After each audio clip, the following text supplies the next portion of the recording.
di sekitar Lawe Pinis.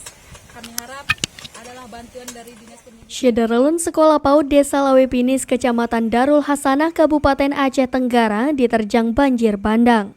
Salah seorang korban banjir yang juga guru PAUD Ilham, Azni Rahmah mengatakan, sekolah mereka tertimbun lumpur dan aneka permainan serta mobil rusak akibat dahsyatnya banjir bandang. PAUD Ilham memiliki 34 orang murid yang berasal dari 3 desa, yakni Lawe Pinis, Makmur Jaya, dan Sri Muda. Menurut Azni Rahmah, sekolah PAUD Ilham itu merupakan satu-satunya sekolah yang berada di daerah itu.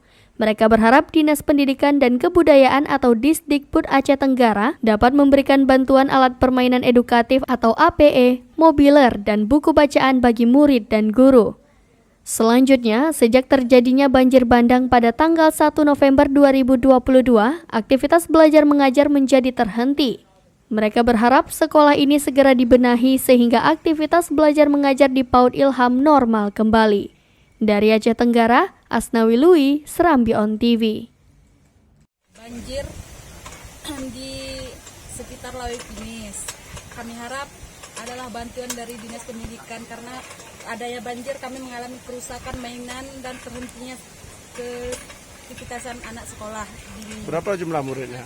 Ya, 34. Sekitar 34-an lah, karena itu anak sekolah kami tidak bisa lagi beraktivitas seperti biasa. Itu 34 dari berapa desa? Dari 3 desa, dari Makmur Jaya, Lawe Pinis, Sri Muda, tercantum satu sekolah ini. Siapa nama?